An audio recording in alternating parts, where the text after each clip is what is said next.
Diyos ng Digmaan Azura. Kabanata 201, Pag-ibig ni Li Xiaohan. Sa sandaling ito, dahan-dahang itinaas ni Su Lin ang Snow White Longsword sa kanyang kamay. Kasabay nito, ang malakas na enerhiya ay natipon patungo sa Longsword, at isang nakakatakot na kapangyarihan ang nagsimulang lumabas mula sa Longsword. Di man it, ano yan sa kamay ng munting babaeng yan? Cosmactul kaya to? Si Su Lin ay nakakuha ng atensyon ng Zuan Bing Brothers. Nang maramdaman nila ang takot ng Longsword sa kamay ni Su Lin, sumimangot sila. Earth Devouring Spiritual Chop. Biglang ikan-away ni Su Lin ang kanyang kanang braso, at isang puting nyebe na hugis kalahating buwan na gas ang lumabas mula sa Longsword. Habang umaalon ang gas, maging ang nakapaligid na hangin ay napunit, at ang nakakatakot na enerhiya sa loob nito ay maliwanag. Demon Girl, nililigawan mo si kamatayan. Pangalawang kuya, sabay nating patayin ang babaeng yan. Nang makita ito, ang Zuan Bing Brothers ay mabangis na itinikom ang kanilang mga ngipin, at agad na iniunat ang kanilang mga palad. Pagkatapos, dalawang Ice Palm Prints, 12-12 ng talampakan ng haba, ay sumabog patungo sa Earth Devouring Spiritual Chop ni Su Lin. Bang! Dalawang malalakas na puwersa ang nagharap sa isa't isa, at ang malalakas na alon ng enerhiya ay patuloy na kumagal. Sa sandaling ito, namutla ang mga mukha ng Zuan Bing Brothers sa ganoon kalakas ang pag-atake ni Su Lin. Noong una, inakala nila na hindi lang malulusaw ng kanilang Ice Palm Prints ang pag-atake, at mapapatay din si Su Lin. Ngunit ngayon, hindi banggitin ang pagpatay kay Su Lin, napakahirap para sa kanila na labanan ang pag-atake. Sa isang banda, ginagamit nila ang Cosmic Tool para sugpuin si Lola Xiaohan at ang Ying Huang, at sa kabilang banda, nilalabanan nila ang malakas na pag-atake ni Su Lin. Sa sandaling ito, nasa panganib ang Zuan Bing Brothers. Buzz. Ngunit sa sandaling ito, biglang lumitaw ang dalawang figure sa harap ni Lola Xiaohan at ng Ying Huang. Sila ay sina Xingju at Li Xiaohan. Xiaohan, tulungan mo ako. Nang lumitaw ang dalawa, kinuyam ni Xingju ang kanyang kanang kamao, at itinutok ang Silver Light Star Ring sa kanyang hintuturo sa Zuan Bing Brothers. Sa kanyang lakas bilang isang martial god, magagamit lang niya ang kapangyarihan ng Silver Light Star Ring para harapin ang Zuan Bing Brothers na nasa War Emperor level. Ngunit kahit ganoon, kailangan pa rin ni Xingju ang tulong ni Li Xiaohan. Bang! Nang makita ito, tinapik ni Li Xiaohan ang kanyang purong puting kamay sa likod ni Xingju. Kasabay nito, maraming espiritual na lakas ang nagsimulang patuloy na bumuhos sa katawan ni Xingju. Nang maramdaman ng mabilis na pagpasok ng soul energy sa kanyang katawan, ibinuhos ni Xingju ang lahat ng kanyang soul energy sa Silver Starlight Ring. Sa totoo lang, gusto lang ni Xingju na gamitin ang soul force ni Li Xiaohan para mapanatili ang kanyang sarili. Kung hindi, ang kanyang sariling soul force ay mauubos. Noon lamang niya magagamit ang lahat ng kanyang soul force para i-activate ang starlight power ng Silver Star Ring. Kung hindi, hindi niya magagawang saktan ng isang combat emperor. Silver Light Star Ring. Buzz. Pagkabuhos ng maraming kaluluwa, ang Silver Light Star Ring sa kamay ni Xingju ay nagsimulang magningning ng nakakasilaw na ningning. Pagkatapos, sumambulat ang malaking liwanag ng bituin. Sa huli, naging isang magandang Silver River na bumaril patungo sa Zuan Bing Brothers. Gayunpaman, ang Milky Way na ito ang naglabas ng hindi maihahambing na nakakatakot na kapangyarihan. Paano ito posible? Ang biglaang pagbabago ng mga pangyayari ay nakakuha din ng atensyon ng Zuan Bing Brothers. Gayunpaman, nang maramdaman nilang dalawa na may mali, huli na ang lahat. Sa sandaling ito, naipit na sila sa mga pag-atake ni Lola Xiaohan, ng Ying Huang, at Su Lin. Wala na silang kakayahang ipagtanggol ang kanilang sarili laban sa pag-atake ni Xingju. Nakikita lamang nila ang starlight power na papalapit sa kanila at hinayaan itong sumabog patungo sa kanila. Boom boom boom boom, boom. Ang starlight Milky Way na pumuno sa kalangitan ay damaloy sa katawan ng Zuan Bing Brothers. Kumakalat din ang hindi mabilang na maliwanag na mga ripple ng enerhiya mula sa kanilang mga katawan, tulad ng nakasisilaw na mga paputok sa Milky Way. Sa sandaling ito, ang aura ng Zuan Bing Brothers ay napakagulo. Maging ang kapangyarihan ng dalawang Curse Light Silver Rings at ng Cold Ice Palm ay agad na hamina. Sa sandaling ito, si Lola Xiaohan at ang Ying Huang ay nagmamadaling ginamit ang lahat ng kanilang lakas upang palakasin ang kanilang mga pag-atake. Sa huli, tumalbog pa sila sa dalawang Curse Light Silver Ring at sumabog patungo sa Zuan Bing Brothers. Hindi lamang ang kanilang mga pag-atake, ngunit maging ang Earth Devouring Spiritual Chop ni Su Lin ay nakalusot din sa Cold Ice Palm ng Zuan Bing Brothers at bumaril sa kanila. Rumble, rumble. Sa sandaling mawala ang starlight power mula sa Silver Starlight Rings, tatlong matinding pag-atake ang muling binomba sa katawan ng Zuan Bing Brothers. Kung ang nakaraang pag-atake ni Xingju ay malubhang nasugatan lamang ang Zuan Bing Brothers, kung gayon sa sandaling ito, ang mga pag-atake ni Lola Xiaohan, ang Ying Huang, at Su Lin ay ganap na tumapos sa buhay ng Zuan Bing Brothers. Nang mawala ang marahas na enerhiya, nagulat ang lahat nang makitang nawala na ang mga katawan ng Zuan Bing Brothers. Ang malalakas na pag-atake ay naging abo pa ang kanilang mga bracelet na imbakan. Ang tanging natitira ay ang dalawang Curse Light Silver Ring na itinapon sa isang tabi. Kuya Xingju. Sa sandaling ito, biglang umindayog ang katawan ni Xingju. Nang makita ito, nagmamadaling ay nalalayan ni Li Xiaohan si Xingju na malapit ng mahulog. Huwag kang mag-alala, Xiaohan, ayos lang ako. Sa katunayan, si Xingju ay kulang lamang sa soul energy sa sandaling ito. Hindi pa siya umabot sa puntong nasugatan siya kaya kailangan na lang niyang umupo at magpahinga sandali para gumaling. Xingju, ang iyong singsing ay talagang kamanghamanghang. Sa sandaling ito, lumakad din ang Yinhuang sa harap ni Xingju at naiinggit na tumingin sa silver starlight ring sa kanyang kamay. Sa sandaling ito, nahulaan na niya na ang singsing ni Xingju ay isang high-grade artifact. Dahil isang high-grade artifact lamang ang hindi makapagpakita ng talas nito kapag hindi ito umatake, kaya imposibleng makilala ito ng iba bilang artifact. At halatang nakamit ito ng silver starlight ring ni Xingju. Haha, Yinhuang, hindi na kailangang mainggit. Itong curse light silver ring ay wala nang may-ari. Maaari mo itong itago. Nang makita ito, bahagyang ngumiti ang lola ni Xiaohan at iwinagayway ang kanyang manggas, kinuha ang dalawang curse light silver ring mula sa lupa papunta sa kanyang kamay. Pagkatapos, ibinigay niya ang isa sa mga ito sa Yinhuang. Hehe, dahil yun ang kaso, hindi na ako tatanggi. Nang makita ito, ang ekspresyon ng Yinhuang ay naging mas masaya at nagmamadali niyang kinuha ang pilak na singsing. Sa katunayan, matagal na siyang interesado sa curse light silver ring. Pagkatapos ng lahat, ito ay isang middle grade artifact. Dapat malaman ng isang tao na ang kanyang layunin sa pagpunta dito sa oras na ito ay upang makahanap ng isang artifact. Dati, ipinakita na ng Black Ice Brothers ang lakas ng curse light silver hope. Sa makatuwid, labis siyang nagustuhan nito. Ngunit sa sandaling ito, hindi siya nang ahas na kunin ng artifact sa kanyang sarili. Dalawa lang ang curse light silver ring at napakaraming tao dito. Bukod dito, ang pagpatay sa Black Ice Brothers ay dahil sa kontribusyon ng lahat. Hindi siya naglakas loob na pagnasaan ang curse light silver rings. Pero hindi niya akalain na papayag talaga ang lola ni Xiaohan na ibigay sa kanya ang silver na singsing. This time, tuwang-tuwa talaga siya. Xingju, itong curse light silver ring ay regalo sa iyong Uncle Pan. Sa sandaling ito, inilagay na ng lola ni Xiaohan ang espiritu at sikretong manual sa coiled dragonstone pillar sa kanyang storage bracelet. Pagkatapos, kinuha niya ang isa pang silver na singsing at ibinigay kay Xingju. Ma'am. Nang makita ito, ngumiti si Xingju at tumango. Sa pagkakataong ito, iniwan ni Uncle Pan ang malaking coiled dragon union at nagdala ng pinakamalakas na puwersa para tulungan sila. Kung hindi niya mabayaran si Uncle Pan, medyo hindi makatwiran. Miyaw alternasyon ngunit sa sandaling ito, ang sigaw ni Xiaobai ay biglang nanggaling sa ilalim ng mga paa ni Xingju. Pagtingin sa ibaba, nalaman ni Xingju na ginagamit ni Xiaobai ang maliit nitong katawan para kuskusin ang binti ni Xingju. Ang cute talaga ng itsurang ito. Xiaobai, anong problema? Nang makita ang napaka-cute na Xiaobai, hindi napigilan ni Xingju na magtanong ng mahina. Bagamat hindi makapagsalita si Xiaobai, alam ni Xingju na si Xiaobai ay isang napakalakas na espiritual na hayop. Ang espiritual na katalinuhan nito ay hindi mas mababa kaysa sa isang tao. Miyaw alternasyon nang tumingin si Xingju kay Xiaobai, tumalikod ito at agad nangiyaw patungo sa sulok ng bulwagan. Linir. Sa pagtingin sa direksyon na itinuturo ni Xiaobai, nagulat si Xingju nang makitang sa sandaling ito, si Su Linir ay nakahiga sa sulok ng bulwagan na may maputlang mukha. Nawalan na siya ng malay. Nang makita ito, lubos na nagbago ang ekspresyon ni Xingju.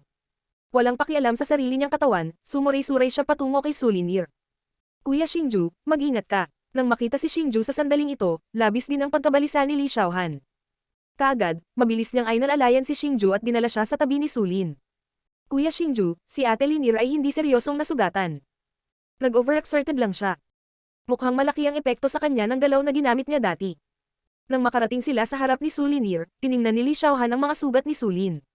Pagkatapos, naglagay siya ng supplementary insurance policy sa bibig ni Sulin. Linir, ang handgal na babaeng ito, hiniling ko sa kanya na maglunsad ng isang malakas na pag-atake, ngunit hindi ko hiniling sa kanya na ipagsapalaran ang kanyang buhay.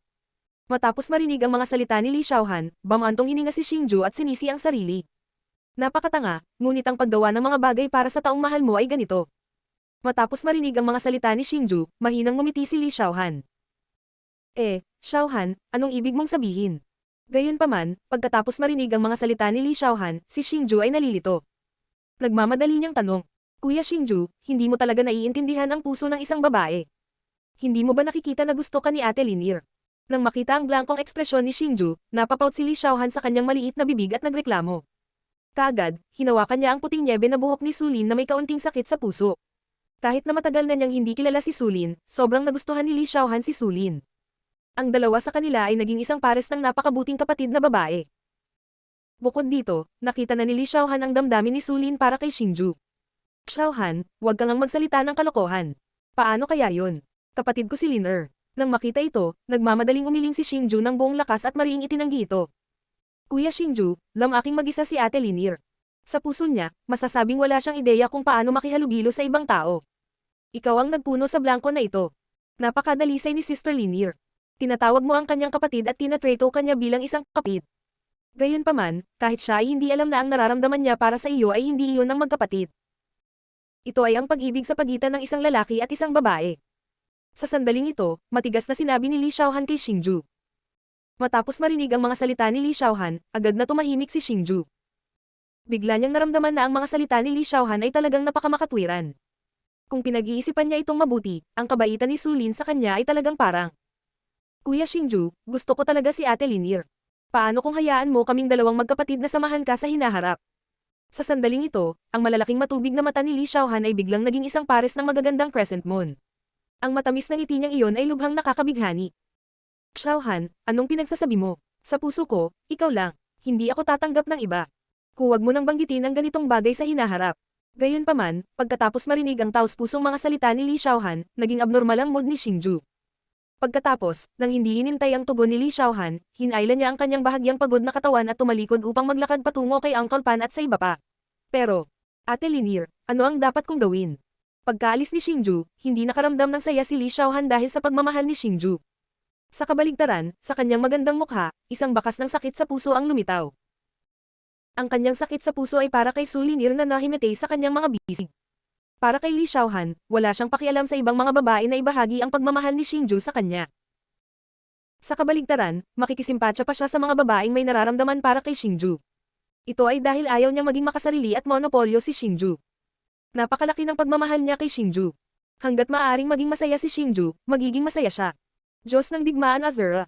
Kabanata 202, sulit ang paglalakbay na ito. Sa sandaling ito, labis na kinakabahan si Xingju. Isang kasinungalingan ang sabihin na ang mga salita ni Li Xiaohan ay hindi nakaantig sa kanya. Gayunpaman, hindi niya talaga matanggap si Sun Linier. Bagamat nagustuhan niya ang maamo at magandang pag-uugali ni Su Lin, talagang nakababatang kapatid lang ang itinuring niya sa kanya. Ubo, ubo, ubo. Sa sandaling ito, naglakad na si Xingju sa harap ni Uncle Pan. Sa sandaling ito, si Uncle Pan at ang iba pa ay nagising na sa ilalim ng paggamot ni Lola Xiaohan. Gayunpaman, ang kanilang mga pinsala ay napakalubha pa rin, na naging sanhi ng kanilang patuloy na pag-ubo at marahas na paghinga. Nang makita ito, nagmamadaling inilagay ni Xingju ang kanyang kamalayan sa storage bracelet, na gustong uminom ng tableta para kay Uncle Pan. Bagamat ang lakas ni Xingju ang pinakamababa dito, pagdating sa tableta, maaaring wala nang mas mayaman kaysa kay Xingju. Diyos ko, ito. Gayunpaman, pagkaraang ihulog ni Xingju ang kanyang kamalayan sa storage bracelet, ang katawan ni Xingju ay talagang naninigas sa isang iglap, at ang kanyang mukha ay nababalot ng hindi makapaniwala at pagkabigla. Dahil nabigla si Xingju nang makitang marami pang mga item sa kanyang storage bracelet, at ang mga item na iyon ay alinman sa mga table tasks o treasured weapons. Pill, lahat sila ay high-grade na pills, lahat sila ay high-grade earth-grade pill. Pinagmamalaki ang mga armas, mayroong 12-12 ng mga treasured na armas sa iba't ibang anyo at function. Ang pinakamasama ay isang mababang grade na treasured na armas, at karamihan sa mga ito ay mid-grade na treasured na armas. Hindi na kailangang sabihin, ang mga kayamanang ito ay dapat na ibinigay kay Xingju ng may-ari ng relic na ito. Hindi katakatakang nawala ang lahat ng kayamanan sa mga Holijing bato, nakapasok pala sa storage bracelet ni Xingju.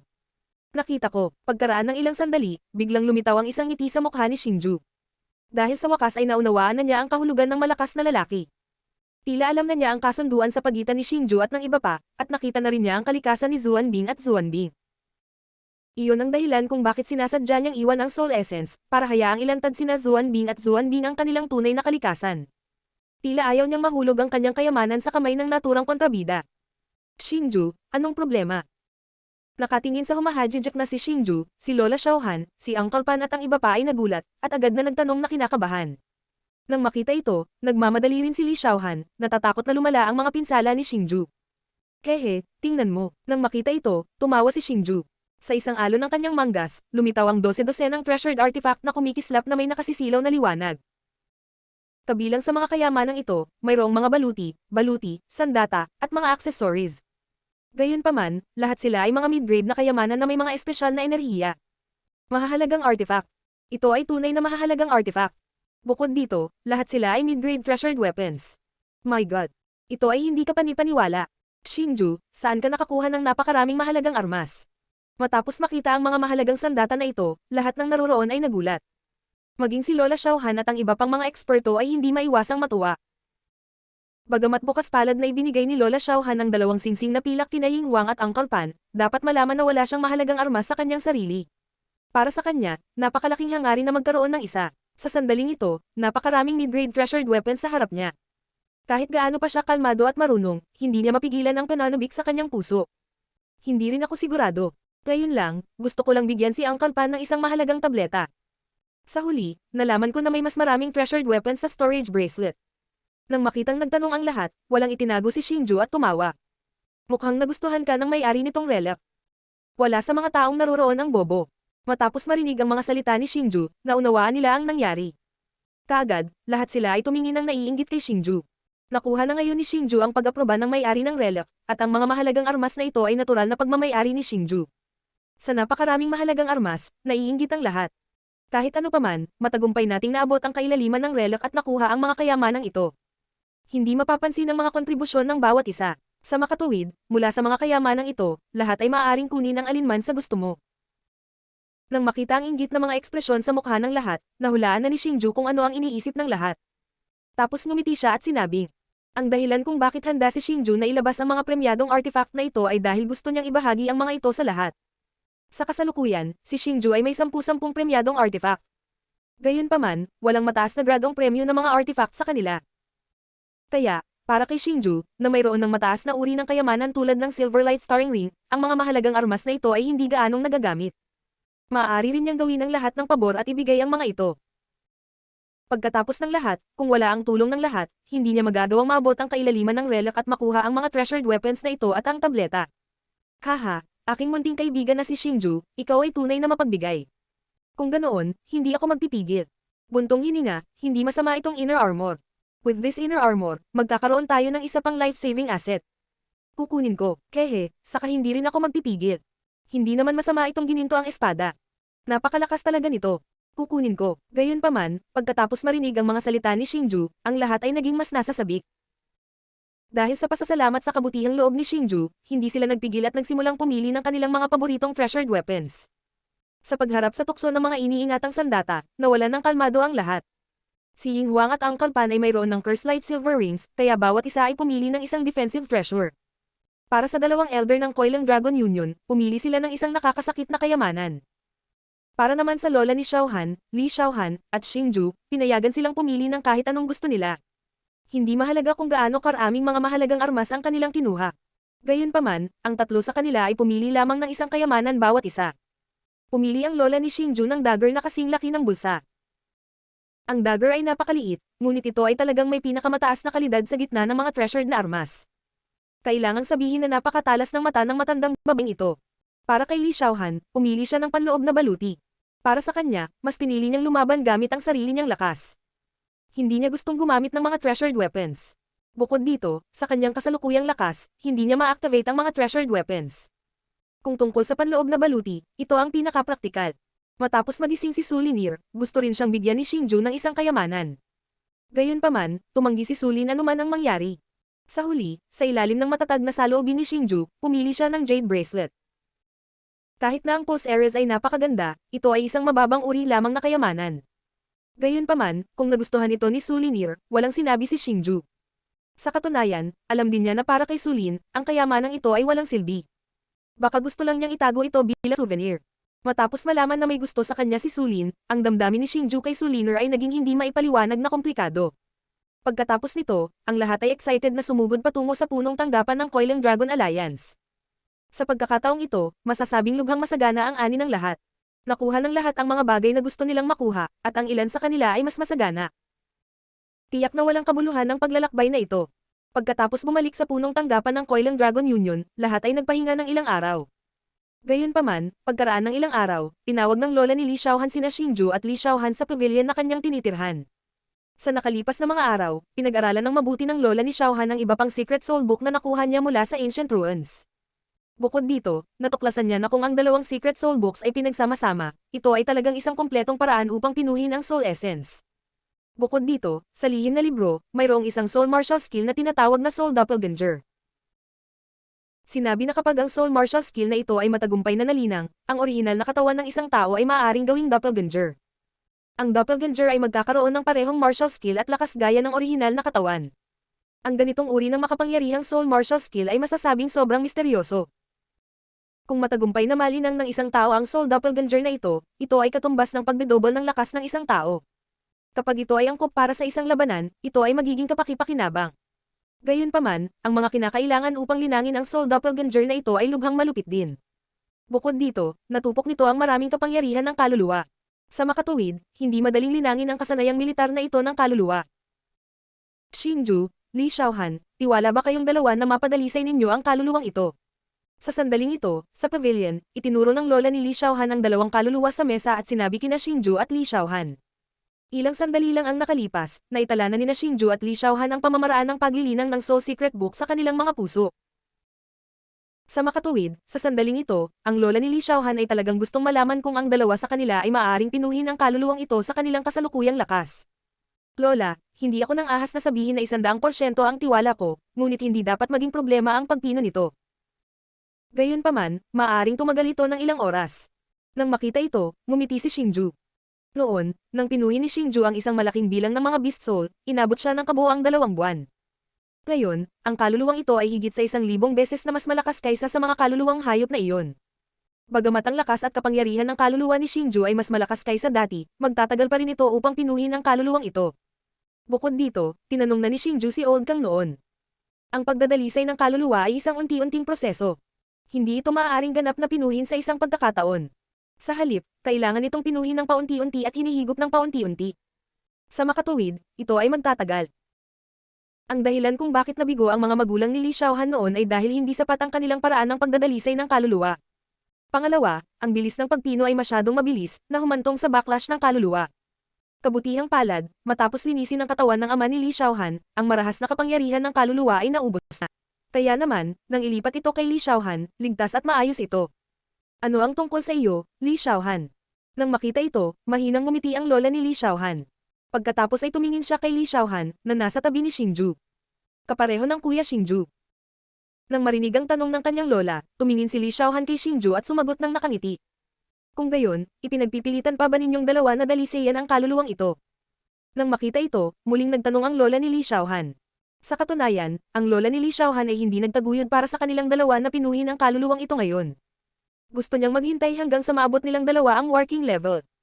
Pagkatapos ng lahat, ang pagpino ng kaluluwa sa oras na iyon ay magiging mas ligtas.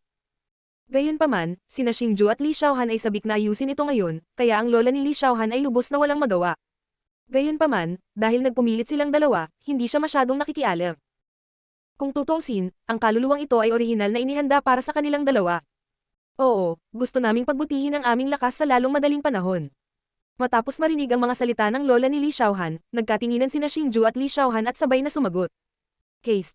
Dahil iyon ang kaso, maglalagay ako ng defensive barrier para sa inyong dalawa bukas. Nang makita ito, ang lola ni Li Xiaohan ay umiling ng walang magawa at walang pakialam na sinabi. Salamat po, lola. Nang makita ito, sabay na sumagot sina Xingju at Li Xiaohan. Puno na ng saya ang dalawa nilang maselang at magandang mukha. Bagamat napagpasyahan na nina Xingju at Li Xiaohan na pinuhin ang kaluluwang ito, kung hindi papayag ang lola ni Li Xiaohan, sila ay walang kapangyarihan. Pagkatapos ng lahat, ang kaluluwang ito ay nasa kamay pa rin ng kanilang lola. Ngayong pumayag na ang lola ni Li Xiaohan, natural na tuwang-tuwa silang dalawa. Lalo na si Xingju. Sa tuwing iniisip niya ang posibilidad na maabot ang antas ng Battle King, hindi niya makontrol ang pananubik sa kanyang puso. Pagkatapos ng lahat, ang isang Battle King ay isang tunay na eksperto. Higit pa rito, kung maabot niya ang antas ng Battle King sa murang edad, ang bilis ng kanyang paglaki ay hihigit pa sa galing ng pamilya Nangang. Shuyo. Diyos ng Digmaan Azura.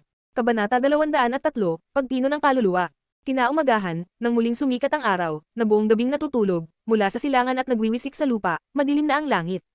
Si Xingju at ang iba ay nagtipon na sa labas ng isa sa mga pangunahing bulwagan ng Coiling Dragon Triad. Kung ikukumpara sa iba pang mga bulwagan ng punong tanggapan ng Coiling Dragon Triad, ang bulwagan na ito ay tila natabunan. Gayunpaman, sinakop nito ang pinakamahalagang posisyon ng Coiling Dragon Triad. Alam ng lahat sa Coiling Dragon Union na ang palasyong ito ang pinakamahalagang palasyo ng Coiling Dragon Union. Ang palasyong ito ay tinawag na Black Iron Palace at gawa sa 1,000 taong gulang na Black Iron. Matapos palakasin ng isang hadlang, hindi lamang ito hindi maihahambing na matibay, maaari rin itong hadlangan ang interference ng mga sound wave at presyon. Masasabing airtight ito. Ginamit ang bulwagan na ito upang mag-imbak ng mga mahalagang libro at item ng Coiling Dragon Triad. Ito ang pinakamahalagang bulwagan para sa Coiling Dragon Triad. Gayunpaman, matapos malaman na kailangan ni Xingju at Li Xiaohan ng isang lugar para sa pagtatanim, inutusan ni Uncle Pan ang kanyang mga tauhan na ilipat ang mga gamit sa bulwagan sa magdamag, na nagbibigay ng puwang para sa Xingju at Li Xiaohan upang magtanim. Mula dito, makikita kung gaano kahalaga si Uncle Pan kay Xingju. Xingju, nag-imbak kami ng sapat na pagkain sa bulwagan. Kahit na 10 taon kayong magtanim sa kawalan, sapat na iyon. Tumayo si Uncle Pan sa labas ng hall at pabirong sinabi sa kanilang dalawa. Maaaring tumagal ng mahabang panahon ang pagsasara ni Xingju at Li Xiaohan, kaya naghanda si Uncle Pan ng maraming pagkain para sa kanila. Gayunpaman, ang pagtatanim ng saradong pinto ni Xingju at Li Xiaohan ay tatagal ng wala pang 10 taon. Sa loob ng 10 taon, kahit na hindi pinuhin ni Xingju at Li Xiaohan ang kaluluwa, magagawa pa rin nilang makapasok sa working realm gamit ang kanilang talento. Kaya naman, nang marinig nila ang mga salita ni Uncle Pan, ang lahat ay hindi napigil ang mapatawa. Salamat sa iyong kabaitan, Tio Pan. Pagkatapos ng tawanan, kumilos si Xingju at nagpasalamat kay Uncle Pan. Nagdulot ito ng tawanan ng lahat. Sige, gabi na, pumasok na kayong dalawa. Sa sandaling ito, ang lola ni Li Xiaohan ay tumingin sa sumisikat na araw at lumapit sa kanilang dalawa upang himukin sila. Bagamat tutol siya sa pagpino ni Xingju at Li Xiaohan sa diwa ng kaluluwang ito, dahil pumayag na siya na hayaan silang pinuhin ito, umaasa ang lola ni Xiaohan na magtagumpay sila sa lalong madaling panahon. Oo, alam ko, lola. Nang makita ito, nagmamadaling tumango sina Xingju at Ziyan at sumagot. Pagkatapos, tumalikod siya at naglakad patungo sa malaking bulwagan. Xingju, Xiaohan. Ang Soul Essence ay lubhang marahas. Dapat tandaan ninyong dalawa, kapag pinipino ang Soul Essence, huwag masyadong padalos-dalos. Dapat mong pinuhin ito ng dahan-dahan. Nang makita ito ng matanda, na matagal nang nakatayo sa gilid, sa wakas ay hindi maiwasang mag-alala sa kanyang puso. Humakbang siya at nagbabala. Elder Kang, huwag kang mag-alala. Alam namin ang gagawin. Matapos marinig ang mga salita ng matanda, sabay na tumugon sina Xingju at Li Xiaohan. Natural na alam nilang dalawa ang pag-aalala ni Elder Kang. Maya-maya pa, humakbang silang dalawa sa malaking bulwagan sa ilalim ng mga tingin ng lahat. Matapos isara ang mga pinto sa malaking bulwagan, nagsanib kamay si Lola Xiaohan at ang Yinghuang upang maglagay ng isang defensive barrier sa paligid ng malaking bulwagan. Hindi maliit na bagay ang closed door cultivation ng Xingju at Ziyan, kaya kinailangan ni Lola Xiaohan na tiyakin na walang nangyaring masama. Ang hadlang na itinayo nilang dalawa ay naging siguradong garantiya. Matapos ang lahat ay nag-aatubili na umalis ang lahat sa malaking bulwagan at bumalik sa kani-kanilang tirahan.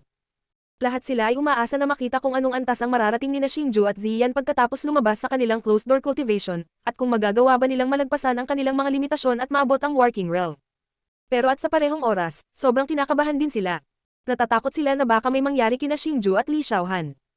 Pagkatapos ng lahat, silang dalawa ay napakahalaga sa kanila. Xiaohan, huwag kang masyadong magmadali. Kasabay nito, sa malaking bulwagan, inilabas na ni Xingju at Ziyan ang kanilang mga espiritu.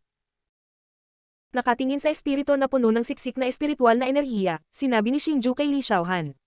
Bagamat ilang beses nang inulit ni na Lola Xiaohan at Elder Kang ang paalala na ito, hindi pa rin maiwasan ni Xingju na paalalahanan sila kapag oras na para pinuhin ang espiritu. Sa mga tuntunin ng espiritual na enerhiya, si Xingju ay ganap na nasa itaas ni Li Xiaohan, kaya masisiguro niya na walang mangyayaring masama. Gayunpaman, medyo nag-aalala pa rin siya kay Li Xiaohan. At ang pag-aalalang ito ay nagmula sa pag-aalala sa kanyang puso. Huwag kang mag-alala, Kuya Xingju, alam ko ang ginagawa ko. Pero huwag mo akong maliitin. Malay natin, baka magtagumpay ako bago si Kuya Xingju. Pinaikit ni Li Xiaohan ang kanyang mga mata at ngumiti ng matamis. Naka-cross-leg siya sa lupa at gumawa ng kakaibang selyo gamit ang kanyang mga kamay. Pagkatapos, ang madilim na berdeng espiritual na enerhiya ay dumaloy mula sa kanyang katawan at dahan-dahang pinalibutan ng espiritu sa lupa. Buzz. Gayunpaman, bago pa mapunta ang espiritual na enerhiya ni Li Xiaohan sa espiritu, isang malakas na espiritual na enerhiya ang lumabas mula sa espiritu at dumaikit sa espiritual na enerhiya ni Li Xiaohan. Kasabay nito, ang maselang mukha ni Li Xiaohan ay nagpakita ng bakas ng kaseryosohan. Pagkatapos, mabilis na umikot ang kanyang espiritual na enerhiya sa espiritu. Sa ilalim ng mapanlikhang kontrol ni Li Xiaohan, ang espiritual na enerhiya na inilabas ng espiritu ay nagsimulang dahan-daang lumiit at sa wakas ay pinilit na bumalik sa espiritu. Ang kanyang espiritual na lakas ay matagumpay din na nakapalibot sa kaluluwa at nagsimulang dahan-daang maglunsad ng mga pag-atake dito. Nang makitang ginawa ni Li Xiaohan ang lahat ng ito, napangiti si Xingju ng maluwag. Pagkatapos, umupo siya na nakakross ang paa sa lupa at pinadalisay ang espiritu sa parehong paraan tulad ni Li Xiaohan. Mula noon, nagsimula ang mahabang daan ng paglilinang. Sina Xingju at Ziyan ay maingat na naglilinang sa Black Iron Palace. Sa labas ng palasyo, maraming tao ang nag-aalala para sa kanilang dalawa. Lumipas paunti-unti ang oras, ngunit hindi tumitigil ang pag-aalala ng mga tao. Nagbago ang mga panahon, umalis ang tagsibol at dumating ang taglagas. Sa isang kisap mata, 2 taon na ang lumipas. Sa 2 taon na ito, si Lola Xiaohan, Old Kang, Su Linier, Uncle Pan, Ying Huang at marami pang iba ay halos araw-araw ay tumitigil sa Black Iron Palace. Gayunpaman, ang Black Iron Palace ay palaging nasa isang estado ng katahimikan. Para sa mga bagong dating nakakasali lang sa Koilang Dragon Triad, ang Black Iron Palace ay naging pinaka-curious na lugar sa kanilang mga puso. Sa halip na sabihing curious sila tungkol sa Black Iron Palace, mas curious sila sa mga tao sa Black Iron Palace. Hindi pa nila nakita noon sina Xingju at Li Xiaohan, ngunit mas marami o hindi gaanong narinig nila ang tungkol sa kanila mula sa matatandang miyembro. Bilang mga kabataan, gusto nilang makita kung ano ang hitsura ni Xingju at Li Xiaohan at kung anong uri ng lakas ang taglay nila. Maging ang presidente ng Koilang Dragon Triad at ang mga eksperto ng Koilang Dragon Triad ay labis na nag-aalala sa kanila. Sa araw na ito, gaya ng dati, si Uncle Pan at ang iba pa ay pinangangasiwaan pa rin ang mga gawain ng Koilang Dragon Triad. Para naman kay Lola Xiaohan, ang Ying Huang at ang iba pang mga bisita, mas relaxed sila. Ang ilan ay nagtatanim sa sarili nilang mga pavilion, habang ang iba naman ay humahanga sa mga bulaklak sa hardin. Boom! Biglang umalangaw ang isang nanginginig na dagandong mula sa punong tanggapan ng Koilang Dragon Triad. Ang tunog ay parang kidlat sa Koilang Dragon Triad, na pumapasok sa tenga ng lahat. O hindi. Matapos matukoy ang direksyon ng tunog, mas nagulat si Lola Xiaohan at ang iba pa. Ang kanilang mga figure ay kumikislap at sila ay nagsanib sa kalawakan. Iyon ay dahil ang pinagmulan ng tunog ay wala sa ibang lugar kundi ang Black Iron Pagoda kung saan nililinang nina Xingju at Li Xiaohan. Sa sandaling ito, sa labas ng Black Iron Pagoda, dumating na sina Ying Huang at Uncle Pan. Tumingin sila sa Black Iron Pagoda, na hindi pa rin nagbabago. Paano ito? May mga pagbabago ba? Sa sandaling ito, lumabas din si Lola Xiaohan sa espasyo at kinakabahang tinanong sina Ying Huang at Uncle Pan. Walang anumang pagbabago. Hindi nasira ang hangganan ng pagtatanggol. Nagmamadaling sagot ni Ying Huang. Sa sandaling ito, dumating din sina Old Kang, Su Linier at ang iba pa. Sumugod din ang ilang miyembro ng Koilang Dragon Triad, iniisip na may nangyari.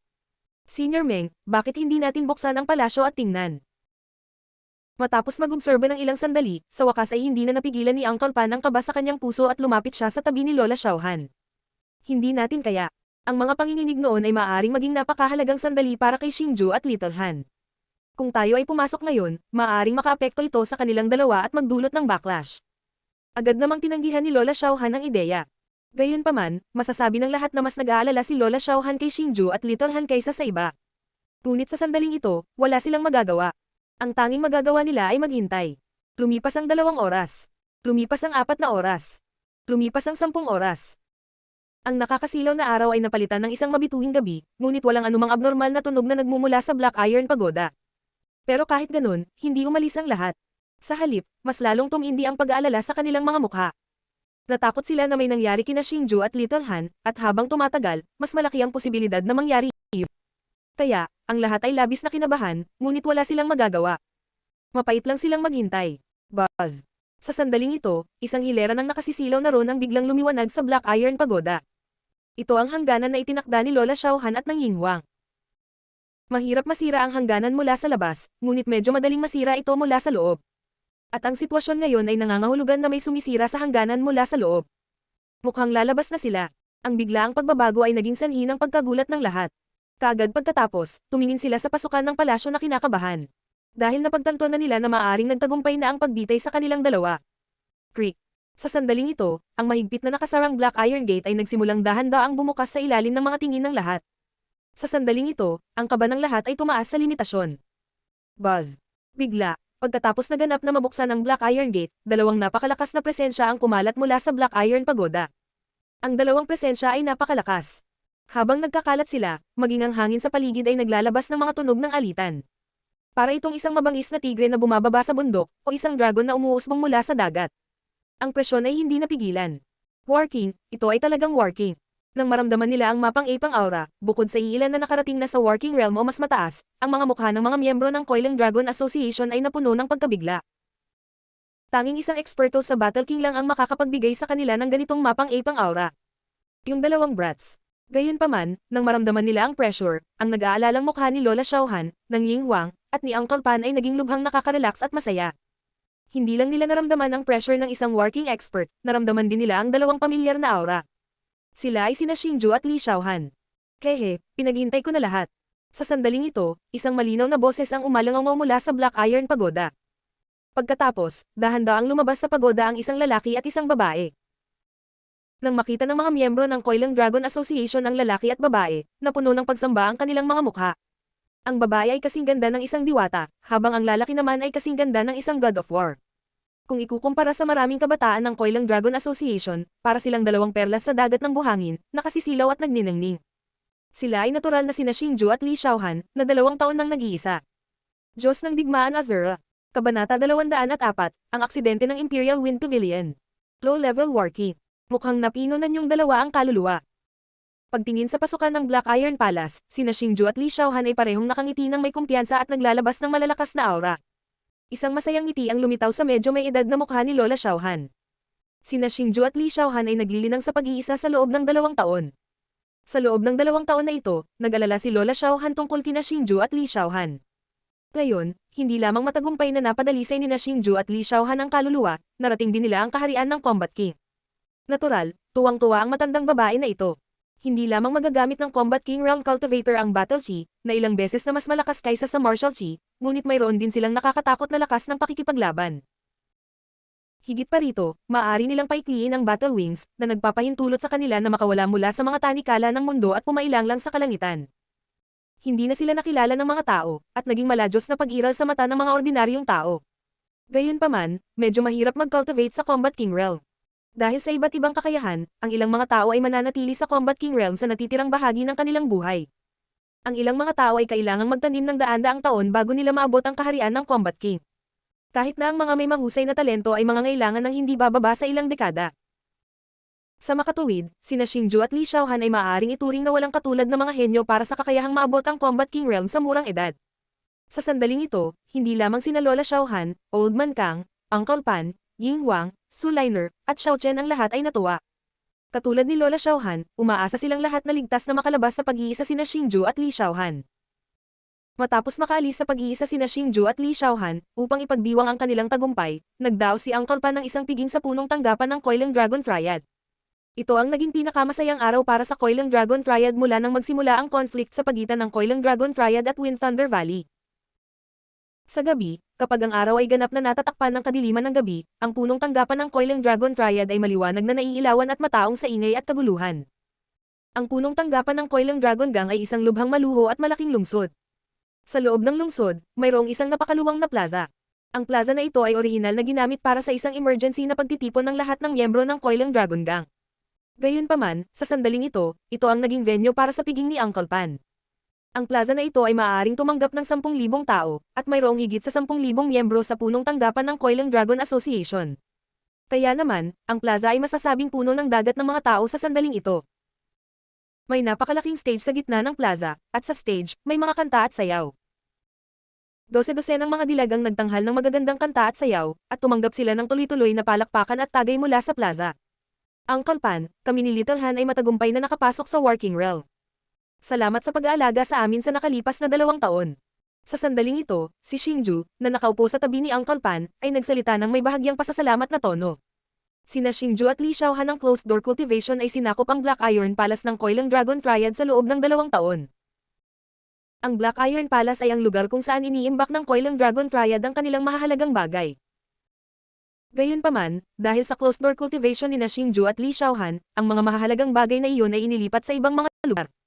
Higit pa rito, sa loob ng 2 taon na ito, itinuring ni Uncle Pan si Lola Xiaohan, Old Kang, Su Liner at ang iba pa bilang mga natatanging panauhin. Ito ay isang pabor na nakaukit ni Xingju sa kanyang puso. Nang makita ito, bahagyang tinapik ni Uncle Pan ang likod ng ulo ni Xingju at nagkunwaring galit. Bakit ang galang mo pa rin sa akin? Gayunpaman, ang masayang ngiti sa kanyang mukha ay nagsabi kay Xingju na si Uncle Pan ay hindi talaga galit. Kaya naman, ngumiti rin si Xingju ng nakakaloko. Tubos ang pasasalamat ni Xingju sa kabaitan ni Uncle Pan. Noon, dahil sa kanyang ama, si Uncle Pan, ang numero 1 eksperto sa Boundless Sea Region, ay naging isang ordinaryong tao sa halos 20 taon. Gayunpaman, upang matulungan si Xingju na madagdagan ang kanyang lakas, ibinigay ni Uncle Pan ang kanyang sariling lakas kay Xingju, na naging sanhi ng hindi ganap na pagbawi ng kanyang lakas, at siya ay isa lamang working. Dahil sa kabaitang ipinakita nila sa kanya, nakonsensya si Xingju. Aalis na tayo. Biglang tanong ni Uncle Pan habang nakatingin kay Xingju, na nakangiti ng nakakaloko. Oo, oras na para bumalik sa Yufeng Pavilion. Nang marinig ang tanong ni Uncle Pan, napangiti si Xingju. Wala ka bang balak pumunta sa Central Region ng Sky Martial Continent para tingnan? Nang marinig ang mga salita ni Xingju, mahinang ngumiti si Uncle Pan. Nasaksihan ni Uncle Pan ang paglaki ni Xingju, at sa kanyang opinyon, ang talento ni Xingju ay mas malakas kaysa sa kanya noong bata pa siya. Sa makatuwid, alam niya na hindi kayang panatilihin ng Boundless Sea Region o Eastern Continent ang Xingju. Maya-maya, lalabas siya sa dagat at papailang lang sa langit. Toireng Sky Region. Nang makita ito, mahinang ngumiti si Xingju. Oo, base camp daw ng mga eksperto, at doon din nanggaling ang tatay mo, paliwanag ni Uncle Pan. Pupunta ako dyan, pero bago iyon, may mga bagay na kailangan kong asikasuhin. Nang marinig ang mga salita ni Uncle Pan, hindi napigilan ni Xingju na magkaroon ng pananabik sa kanyang mukha. Matagal nang inaasam ni Xingju ang lugar na iyon. Gayunpaman, bago iyon, kinailangan ni Xingju na lutasin ang sama ng loob sa pagitan ng Nanggang Nobles at Yufeng Pavilion. Pagkatapos ng lahat, ang Nanggang Nobles at Yufeng Pavilion ay nagkagulo dahil sa kanya. Kahit na ang Imperial Wind Pavilion ay mayroon na ngayong Combat Emperor tulad ng Great Elder na nangangasiwa dito, ang Nanggang family ay hindi maglalakas loob na gumawa ng anuman. Gayunpaman, ang pamilya Nanggang ay mayroon pa ring Nanggang Shuyo. Sa hinaharap, kapag ang henyong iyon ay lumabas sa pag-iisa, hindi maiiwasan na may gagawin siya sa Yufeng Pavilion. Sa makatuwid, kinailangan ni Xingju na maghintay hanggang sa tuluyang malutas ang sama ng loob sa pagitan ng Nanggang Nobles at Yufeng Pavilion bago siya umalis sa Eastern Continent patungo sa gitnang rehiyon ng kontinente, ang Toireng Sky Region. Kung hindi, hindi siya magiging komportable. Ang piging ay tumagal ng isang buong gabi at lahat ay lubos na nagsaya. Nang sumikat ang unang sinag ng araw mula sa silangan, umalis si Xingju at ang iba pa sa punong tanggapan ng Coiling Dragon Union sa ilalim ng mainit na pamamaalam ni Uncle Pan at ng iba pa. Nagmamadali silang pumunta sa Yufeng Pavilion. Sa pagkakataong ito, hindi lang sina Xingju at Li Xiaohan ang pupunta sa Yufeng Pavilion. Maging ang lola ni Xiaohan ay pumayag na sundan sila pabalik sa Yufeng Pavilion sa ilalim ng panghihikayat nina Xingju at Li Xiaohan. Dahil nalantad ang relasyon nina Xingju at Kang Lao, Xiao Chen, at ang iba pa, sinundan ni Su Linier, Kang Lao, Xiao Chen, at ng iba pa si Xingju at ang iba pa sa Yufeng Pavilion. Sa sandaling ito, sa kalangitan sa itaas ng walang hangganan na dagat, maraming figure ang lumilipad sa napakabilis na bilis. Napakabilis nila kaya hindi sila nakikita ng mga ordinaryong tao gamit ang kanilang mga mata. Kuya Xingju, halika at hulihin mo ako. Nasa unahan ng karamihan si Li Xiaohan, na may matamis na ngiti sa kanyang mukha. Ito ang unang pagkakataon na ginamit niya ang Battle Wings. Ang pakiramdam ng pag-akyat sa langit ay napaka-refresh para sa isang mapaglarong batang babae na tulad niya. Hehe, saan ka pupunta? Nang makita ito, tumaas ang sulok ng bibig ni Xingju sa isang ngisi. Kaagad pagkatapos, ang madilim na pulang pakpak sa likod niya ay biglang pumutok, at siya ay naging isang stream ng liwanag habang hinahabol niya si Li Xiaohan. Tara na. Nang makita ito, inikat ni Li Xiaohan ang kanyang mga labi at nagsimulang lumipad pasulong sa napakabilis na bilis. Bamantong hininga, ang dalawang maliit na bastos. Sina Xingju at Old Kang Lao ay nasiyahan sa paglalaro ng isa-isa, na naging dahilan upang mapabilis sina Su Linier at ang lola ni Xiaohan sa likuran nila. Madaling pakitunguhan ang lola ni Xiaohan. Sa bilis ng isang Battle Emperor, madali para sa kanya na maabutan sina Xingju at Kang Lao. Gayunpaman, sa paghahambing, si Xiaobai, na nasa ibaba ng Su Linier, ay tila medyo nakakaawa. Sa sandaling ito, hindi lang si Su Lin ang nasa likod nito, kundi pati sina Xiao Chen at Kang Lao. Gayunpaman, kung alin, hindi ginamit ni Xiaobai ang mga pakpak nito upang lumipad. Sa halip, lumipad ito sa kalangitan, na muling nagpakita kung gaano pambihira si Xiaobai. Sa sobrang bilis, si Xingju at ang iba pa ay lumipad pabalik sa Oshikage Empire mula sa panloob na isla ng Boundless Sea sa loob lamang ng 10 araw.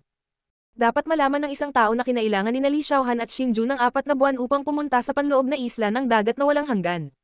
Ngayon, 10 araw na lang ang lumipas, at muli nitong pinatunayan ang agwat sa pagitan ng isang War King at isang Martial God.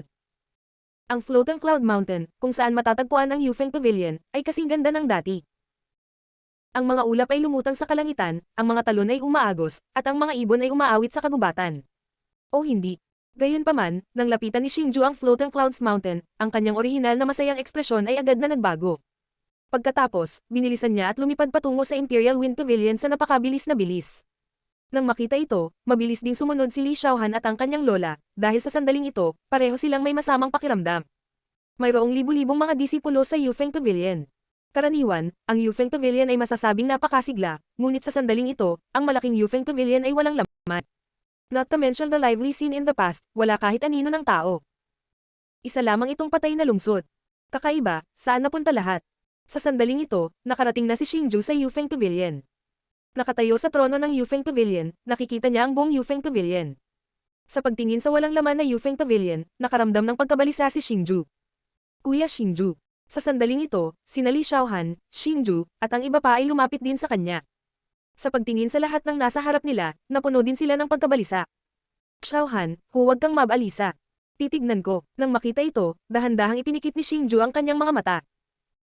Kasabay nito, isang maitim na kaluluwa na makikita ng mata ang lumabas sa kanyang katawan at mabilis na kumalat patungo sa Yufeng Pavilion. Nais niyang gamitin ang kanyang matalas na kapangyarihan ng kaluluwa upang makahanap ng ilang mga pahiwatig. Sa sandaling ito, kahit ang isang kasing lakas ng lola ni Xiaohan ay tahimik na tumingin kay Xingju. Dahil ang soul power ni Xingju ang pinakamalakas sa kanila, siya lang ang maaasahan nila. Ang Nangong family. Biglang bumukas ang nakapikit na mga mata ni Xingju. Kasabay nito, isang matalim na aura na nakapatay ang kumalat mula sa kanyang maselang mukha. Xingju, sigurado ka ba? Mabilis na tanong ng lola ni Xiaohan. Oo, nararamdaman ko ang aura na iniwan ng pamilya Nangang. Sabi ni Xingju nang may katiyakan. Dahil ginamit lang niya ang kanyang soul power para maingat na galugarin ang Yufeng Pavilion, nakumpirma na niya na walang tao sa Yufeng Pavilion. Gayunpaman, napakalakas ng soul power ni Xingju.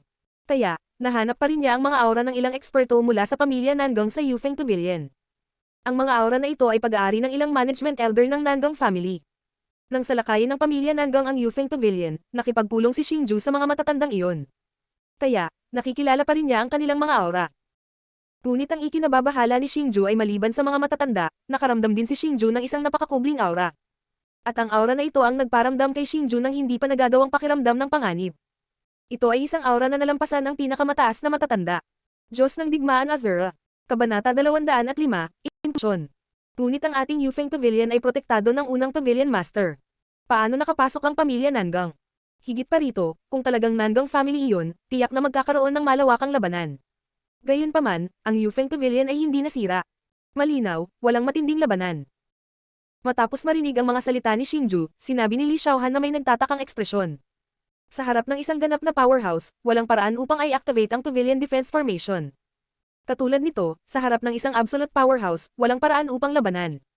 Mukhang malaki ang posibilidad na lumabas na siya. Nang makita ito, nagpaliwanag ang lola ni Xiaohan kay Li Xiaohan. Kaagad-agad, tumingin siya ng maingat sa direksyon ng pamilya Nangang. Lola, si Nangang ba ang sinasabi mo Shuyo? Matapos marinig ang katagang ito, balisang tumingin din si Xingju sa lola ni Xiaohan. Ito ay dahil naramdaman na ni Xingju ang napakalakas na aura. Matapos marinig ang mga salita ng lola ni Xiaohan, naisip din ni Xingju ang may-ari ng aura na iyon. Sa kasalukuyang pamilya Nangang, iisa lang ang taong may ganoong lakas. Matapos marinig ang tanong ni Xingju, bahagyang tumango ang lola ni Xiaohan. Sa karaniwan niyang kalmadong mukha, talagang may bakas ng takot. Sa itsura nito, ang lakas ni Nangang Shuyo ay kinilala maging ng mga mas lumang henerasyong eksperto na tulad nila. Matapos marinig ang mga salita ng lola ni Xiaohan, naging komplikado ang mga ekspresyon ni na Xingju at Li Xiaohan. Kung kahit ang lolo at lola ni Xiaohan ay hindi kapares kay Nangang Shuyo, kung gayon sa kanilang lakas, sila ay magiging mas walang kapangyarihan. Gayunpaman, pagkatapos ng ilang sandali ng katahimikan, dahan-dahang itinaas ni Xingju ang kanyang ulo at sinabing, kahit ano paman, kailangan ko silang iligtas. Puno ng katigasan ng ulo ang kanyang maselang mukha. Xingju, dahil ang Nangang Nobles ay hindi nagdulot ng anumang pinsala sa ating Yufeng Pavilion, nangangahulugan ito na ang mga disipulo at matatanda ng ating Yufeng Pavilion ay walang problema. Sa tingin ko sila ay ikinulong lamang nila. Manatili kayo sa Yufeng Pavilion at obserbahan ang sitwasyon. Pupunta ako sa pamilya Nangang at magtatanong sa paligid, sabi ng lola ni Xiaohan matapos makita ang reaksyon ni Xingju. Lola, hayaan mo na ako. Nang makita ito, nagmamadaling sinabi ni Xingju. Hindi. Kung si Nangang Shuyo ay umalis sa pag-iisa, masyadong mapanganib para sa iyo na pumunta sa pamilya Nangang gamit ang iyong lakas. Ako lang ang makakapunta. Higit pa rito, kahit na mahanap natin ang lokasyon ng mga bilanggo, hindi maiiwasang makasagupan natin ang pamilya Nangang kung gusto natin silang iligtas. Kaya naman, sa pagkakataong ito, kakailanganin natin ang tulong ng iyong Uncle Pan. Gayunpaman, tungkol sa kahilingan ni Xingju, agad na pinabulaanan ni Lola Xiaohan. Oo, matapos marinig ang mga salita ni Lola Xiaohan, natauhan din si Xingju. Kahit si Nangang ang lakas ni Shuyo ay higit sa Supreme Elder, siya ay higit sa isang War Emperor. Sa makatuwid, kahit na nakatagpo ni Lola Xiaohan si Nangang Shuyo, hindi magiging mahirap para sa kanya na tumakas. Pagkatapos, si Lola Xiaohan ay sumugod sa Nangang Nobles na mag-isa, habang sina Xingju at Li Xiaohan ay nanatili sa Yufeng Pavilion. Gamit ang isang espesyal na alindog sa komunikasyon, sinabi nila kay Uncle Pan ang kanilang kasalukuyang sitwasyon at humingi ng tulong sa kanya. Agad namang pumayag si Uncle Pan. Hindi banggitin na si Uncle Pan at ang dalawang elder ng Coiling Dragon Union ay War Kings, kahit na ang Heroic Emperor ay miyembro ng Coiling Dragon Union. Sa makatuwid, sa kanilang tulong, kahit na magkaroon ng salungatan sa Nangang Nobles, maaaring hindi sila matatalo. Kahit na ang Supreme Elder at ang pangunahing puwersa ng Yufeng Pavilion ay mahuli lahat, hindi magiging mahirap para kay Lola Xiaohan at ng Heroic Emperor na magkapit-bisig at talunin si Nangang Shuyo. Bilang karagdagan, hindi lamang si Xingju at ang iba pa ay nasa antas ng Battle King, mayroon din silang maraming mahalagang armas. Sa makatuwid, kahit na ang Nangang Nobles ay may kalamangan sa mga numero, si Xingju at ang iba ay maaaring hindi nangangahulugang matatalo. Gayunpaman, ang nakapagtataka kay Xingju ay dahil ang Nangang Nobles ay pumunta sa Yufeng Pavilion para supilan sila, bakit hindi nila sinaktan ang mga disipulo ng Yufeng Pavilion? Bukod dito, hindi sila nagdulot ng anumang pinsala sa Yufeng Pavilion. Kahit na umalis na sila, wala silang iniwan na especially iya sa Yufeng Pavilion. Sa sandaling ito, hindi maisip ni Xingju kung ano ang layunin ng Nangang Nobles. Bukod dito, natuklasan ni Xingju na kahit na ang Yufeng Pavilion ay isang walang laman na lungsod, bawat gusali sa Yufeng Pavilion ay protektado ng isang hadlang. Hindi lamang mapipigilan ng hadlang na ito ang iba na masira ang Yufeng Pavilion, ngunit naglalaman din ito ng Nangang ang aura ni Shuyo. Higit pa rito, nakapaloob din sa barrier si Nangang ang aura ni Shuyo. Nangangahulugan ito na ang panukalang proteksyon na ito ay talagang ginawa ni Nangang Shuyo. Dahil dito ay lalong nalito ang pagbitay. Gayunpaman, bago iyon, ang tanging magagawa ni Xingju ay ang maghintay sa pagdating ni Uncle Pan at ng iba pa, pati na rin ang impormasyon tungkol kay Lola Xiaohan. Doon lamang mabubunyag ang lahat ng misteryo.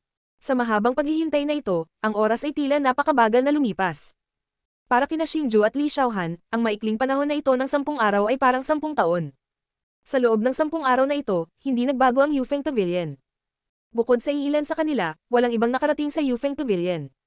Gayunpaman, ang katahimikang ito ay nagbago 20 araw pagkaalis ni Lola Xiaohan. Ilang makapangyarihang aura ang biglang lumitaw sa labas ng Yufeng Pavilion.